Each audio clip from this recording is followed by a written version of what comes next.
Hello, welcome to another episode. I don't know what number this one is, but we're still doing it. Yeah, you can't get rid of us. We're like a roach. Thanks for listening. This is Tipitina's Record Club podcast. My name's Ben Ellman. And I'm Robert Mercurio.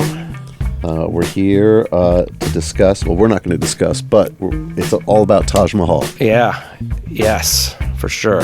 Taj Mahal, we're so excited about this release. 1980. Yeah, live at Tipitina's.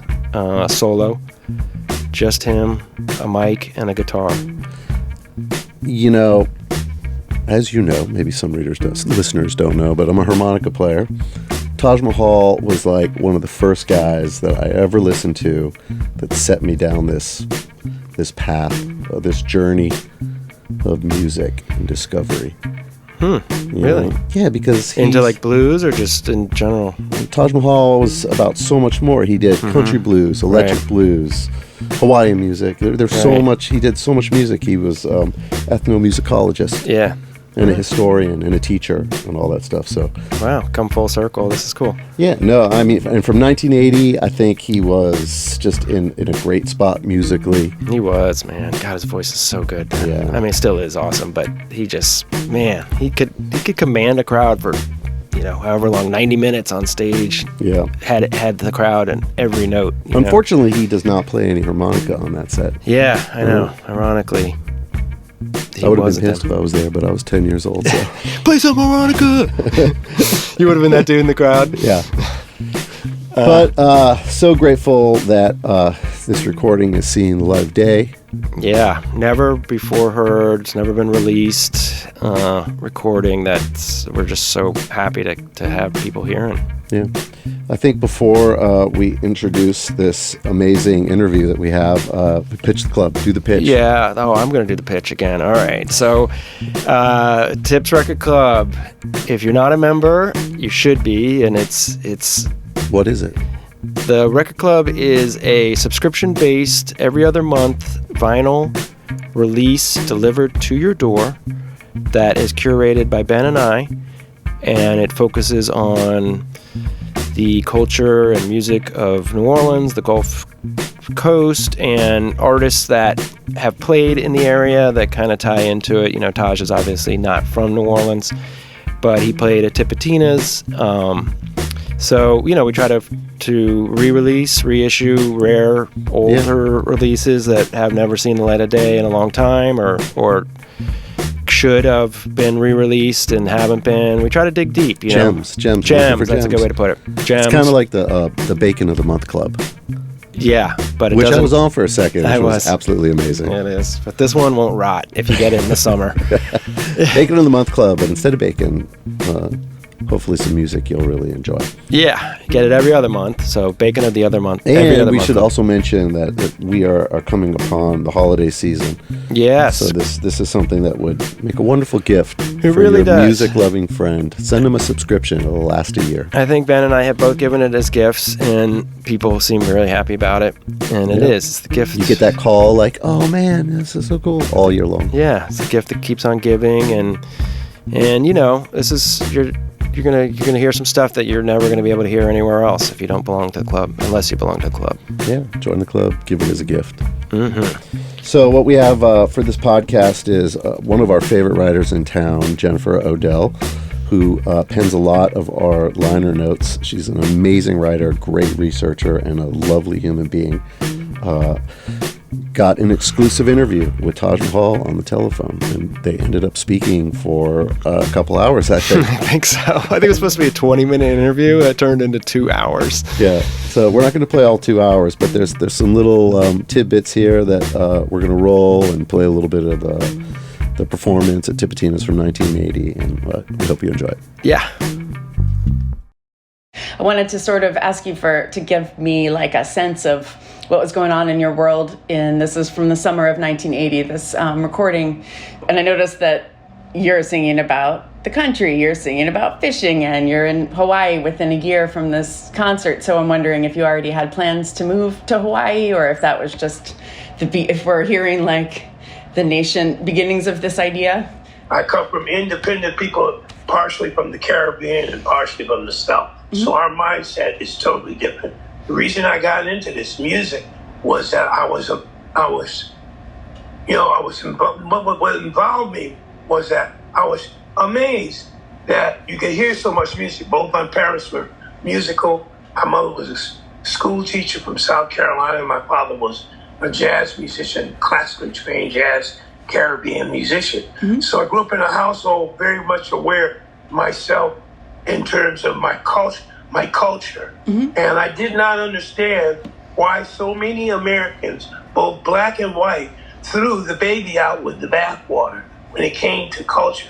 Here they thought that something that was 5 years old, 2 years old, 2 hours old was old.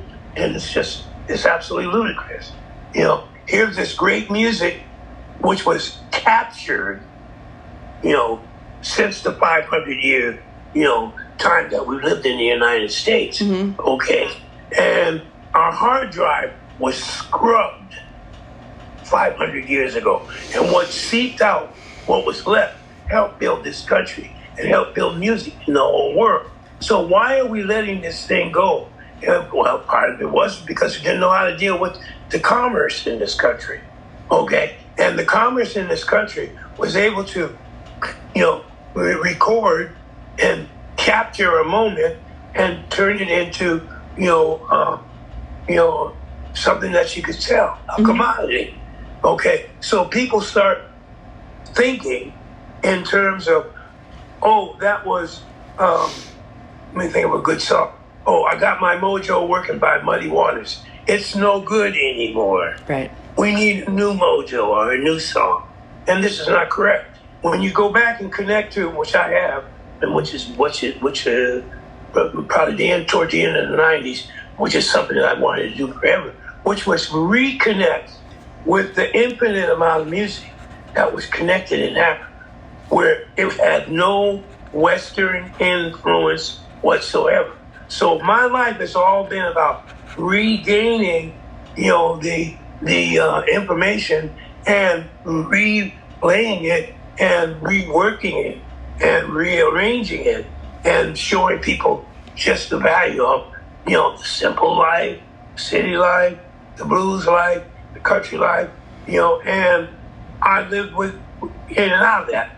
And my study in university was, I majored in animal husbandry, minored in veterinary science, agronomy, and dairy technology. And I had planned to be a farmer, but, you know, the banks weren't loaning somebody that looked like me enough money to be able to get started. And we didn't have, you know, generational family wealth to deal with. So, you know, music was something that I would have done one way or another. But what I begin to see is that the commercial people only play, you know, once something became popular, everybody shamed for that. And pretty soon, the beauty of that popular piece of music, you know, just disappeared. Yeah. You know, and you know, it just became watered down. So I liked all these great nuggets of, you know, deep Americana, deep Africana, deep universal. And one of the things that I love, you know, like people really love is fishing. You know, in fact, Jimmy Carter, when he used Fishing Blues, at some point, it's like he used to talk about a woman, a black woman that worked for his mother. I can't think what her name was. Miss somebody, what's her mom's name? It doesn't matter. But anyway, she taught him how to fish. And so at one point in time, he did this commercial and he used Fishing Blues in it. And people tell me all the time, but no matter what else I play, no matter what, these songs hold true to a lot of people. Yeah. So I knew I was on the right track when I did that. Bet you gone fishing all the time, people gone fishing too. It's your life, your sweet wife, and gonna catch more fish than you. Many fish bites if you got good bait. Come on, here's a little tip that I like to relate. Come on. Yeah, I'm a gone fishing. Yes, I'm gone fishing, and the people gone fishing too. Went on down to my favorite fishing hole. Now I got myself a pole and line. 9-pound catfish on bottom, claiming God not took and going to mama about supper time. Singing million fish bites if you got good bait. Come on, you little tip that I like to relay. Mama and ma, I'm going fishing. Yes, I'm going fishing, and the baby going fishing too. Big brother Richard Biden run me out my mind. Said, man, can I go fishing with you? Took him on down to my favorite fishing hole. What you think that brother mine? But I'm curious just about, where were you coming from? Where were you headed next? What do you recall about the show or about the people? I was on the road. New Orleans has always been had a big place in my heart about music. As a young boy, going to dances at a place, which was usually either an Elks or Moose Lodge, which was called the Tyler Club. Mm-hmm. I could listen on. I was kind of like slightly a wallflower in those days, but I would, not dance, but except certain kinds of tunes. But when New Orleans music came on, I'm talking about back in the days of Huey Smith and the Clowns, mm-hmm. and High Blood Pressure, and Don't You Just Know It, and Don't You Know Yakimo, and just Rockin' Pneumonia. That music would come on, and it's just like, I don't know what it was. Is that in the same vein that the Hawaiian music mm-hmm. completely filled my spirit. It wasn't playing at me.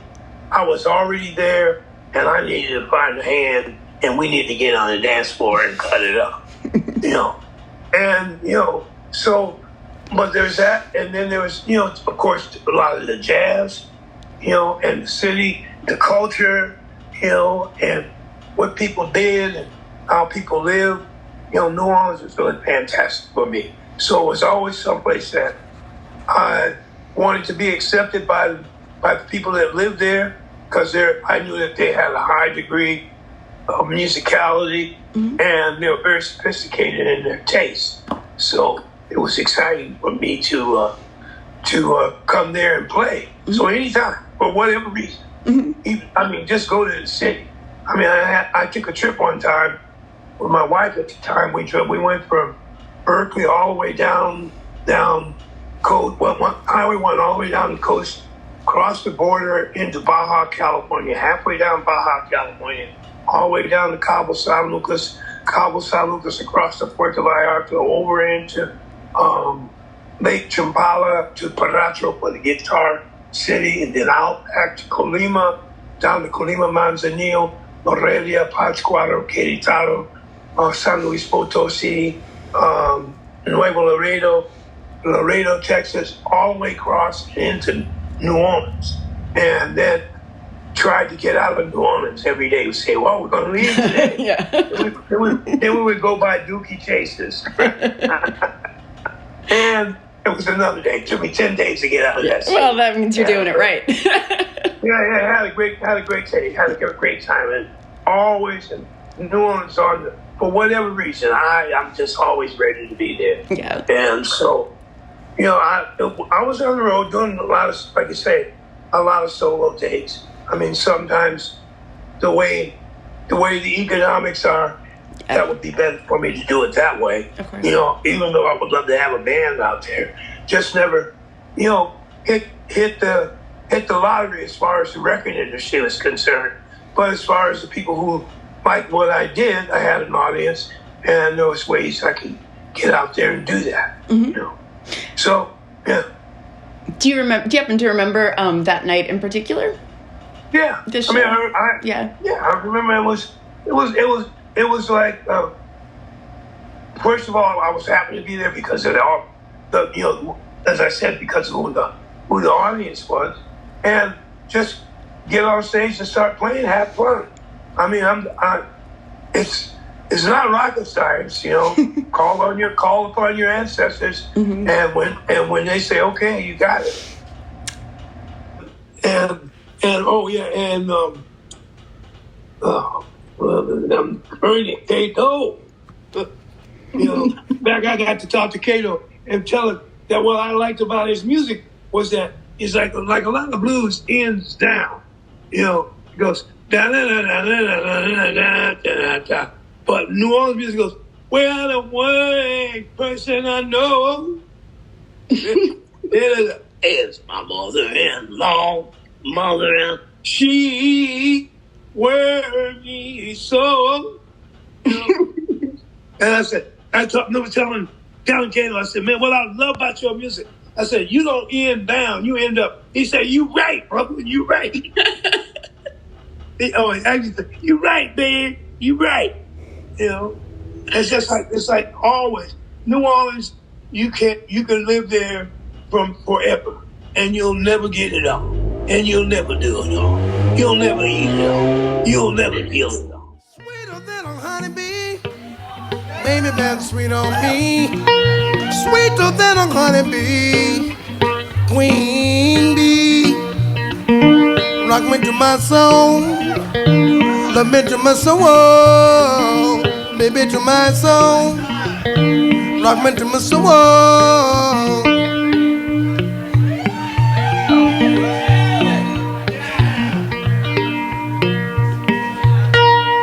Strut, shake it some, watch her now look and run. Strut now, take some. It's like I heard a lot of music as a child. Jazz, bebop, classical, gospel, you know, Americana, all that kind of stuff. Music, you know, that in the general sense was pushed me forward. But to me, the part that I wanted to really get better at, you know, was the blues, and by 80, you know, I wasn't like going over here, oh, this is Delmore James, I want to sing like him. No, mostly I wanted to know the music from a cultural standpoint. You know, that was my big vibe. Mm-hmm. You know, where's that culture? You know, and this is, and you know, and it was like, you know what sourdough bread is? Yes. Okay. And you know that in order to make it, you have to have a mother, right? And that's right. the batch that's always got that you pull off of, and when you're making sourdough. Well, that was what the blues was like. Mm. Something to build like that. And because it came through in lots of different ways in the earlier music that I heard. But there's something, you know, holy and WHO and HO about the blues. You know, something absolutely all encompassing, you know, all encompassing and basic at the depth of it. If you don't feel them, you don't understand them, you're dead. That's for sure. No exceptions. Yeah. Well, I love that metaphor. No, the blues will give you back your soul. You know, jazz will give you back your mind. Reggae will give you back your body. But the blues will give you back your soul. I'm gonna write a letter, telephone every time I know. I'm gonna write a letter, telephone every time I know. If she ain't in Jackson, Mississippi, she in East Monroe, I know. I'm gonna ride up China, see if my baby's over there. I'm gonna call up China, see if my baby's over there. If she ain't over there in China, she in Ethiopia somewhere.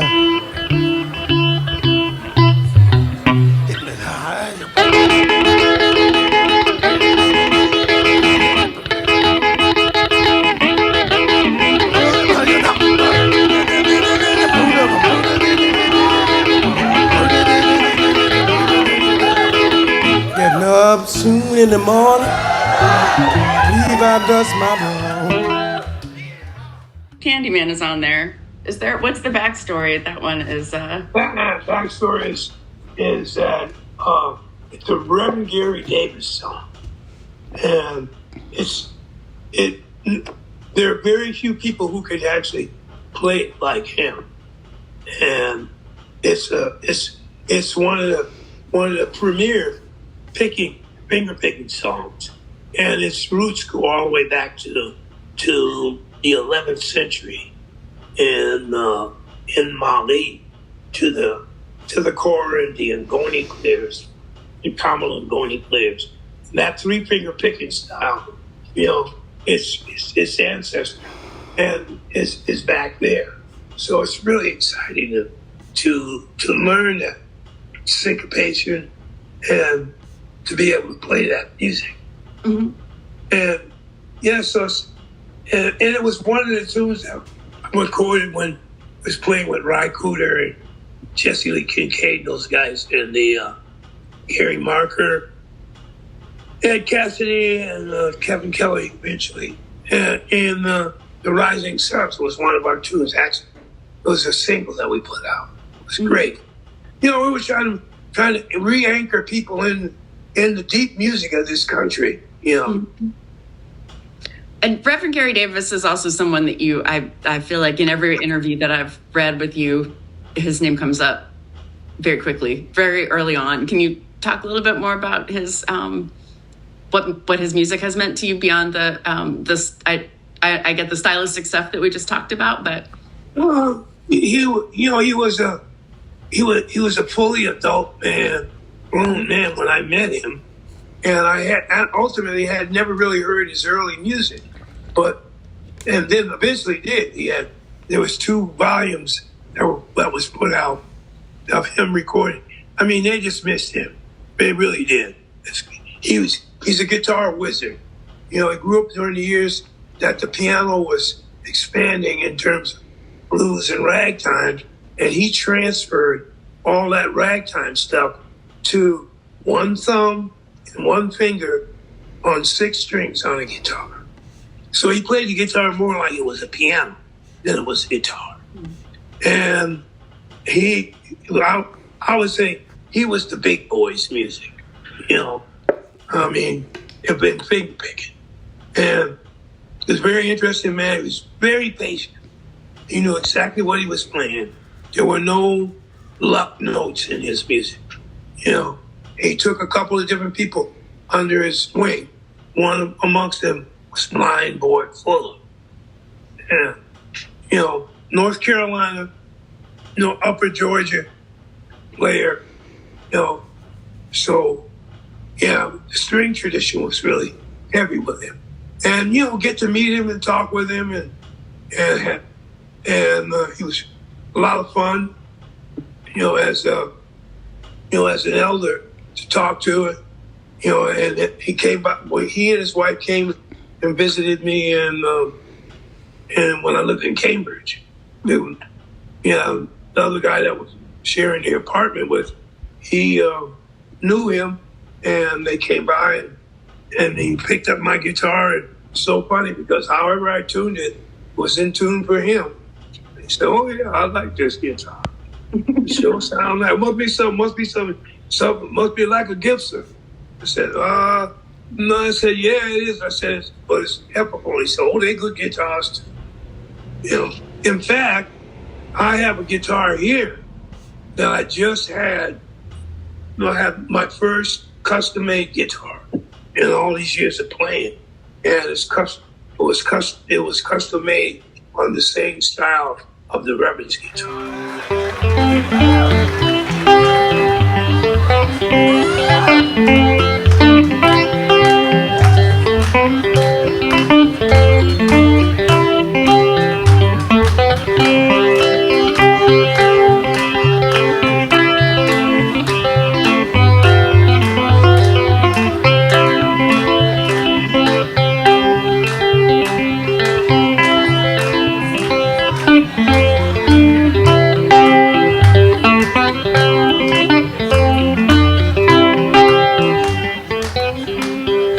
Candyman, been here and gone. Mr. Candyman, been here and gone. Mr. Candyman, been here and gone. I wish I was down in New Orleans, baby, sitting on candy stand. Okay, mama said, wish I was down in New Orleans, baby, sitting on candy stand.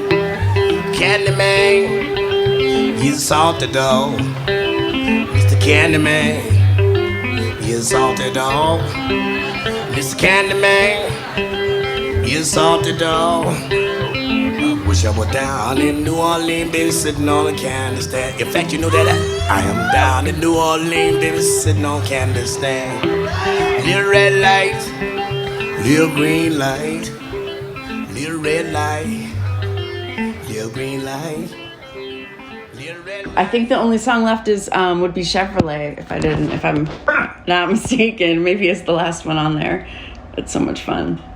Yeah, well, that song, you know, when I was growing up, everybody was really pretty loyal to their various vehicles. Some people like Cadillacs, people like Buicks, some people like Oldsmobiles, Fords, Pontiacs, DeSotos, Dodges, Kaiser, Frasers, Willis's, Henry J's, and Hudson's. You know, my dad was a Chevy dealer. You know, he liked Chevys. So I grew up driving out Chevys from in the 40s.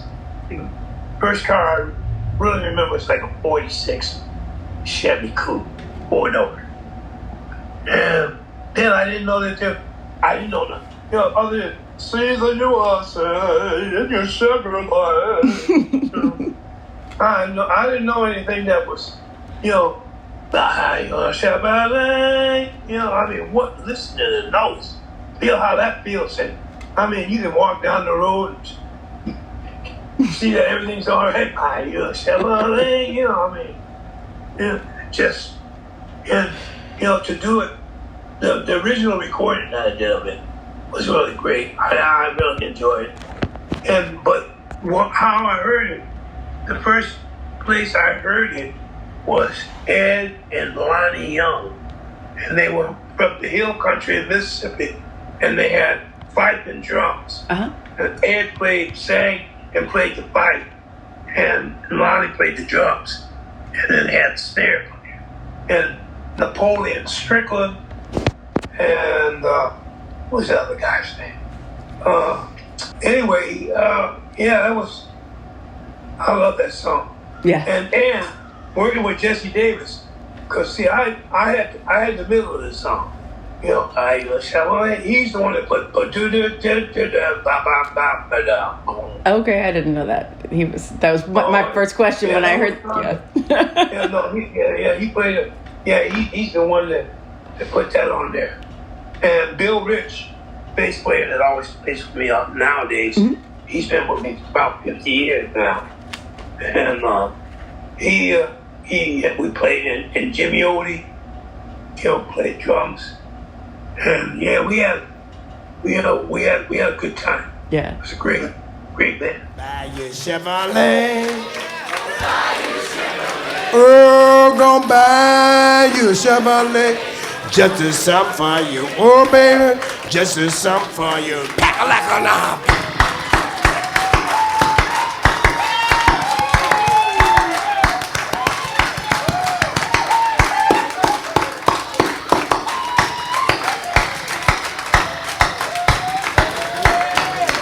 Buy your Chevrolet, come on, buy your Chevrolet, come on buy your Chevrolet. Just a something for you, oh baby, just a something for you. House and home, gonna buy your house and home, gonna build your house and home. With my bare hand, build your house and home. Just a something for me, oh baby, just a something for me. Gonna buy you a Chevrolet, buy you a 34 Chevrolet. Gonna buy you a Chevrolet, just a something for you, oh baby, just a something for you, oh baby, just a something for you, just a something for you.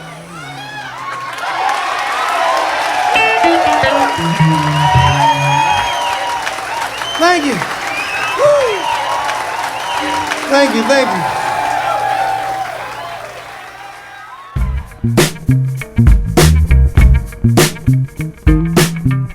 Taj Mahal. Yeah, it's really cool to hear him talking about all these tunes, history. Yeah, we'd like to thank him so much for taking the time to talk to Jennifer Odell. Thank Jennifer Odell. Yeah, thank you, Jennifer. It'd be great if we can one day get their whole conversation up. Hopefully, maybe we can. Yeah. You all got 2 hours? Yeah, exactly. Thanks for listening to the Tipitina's Record Club podcast. If you're not a member of the club, please consider joining. It's a great gift for the holidays. Yep, and let's talk about the next one. Next record. The Funky Sides of James Black. What a treat. What a treat. Do you like New Orleans drummers? If you like New Orleans drummers, this is going to blow your mind. Yeah, kind of a lesser-known drummer who was on a lot of big hits from the 60s, 70s, 80s. Yeah, hero to many of New Orleans' great drummers, too. One of Stanton's favorites. So this is more of a reissue, but a compilation reissue that we put together of songs that he was on or performed on or was a writer. It's going to be a really, really good dance It's a party record. Yeah, it is a party record. Yeah, can't wait for y'all to hear it. Yep. Well, until next time, you guys. All right, see you next time.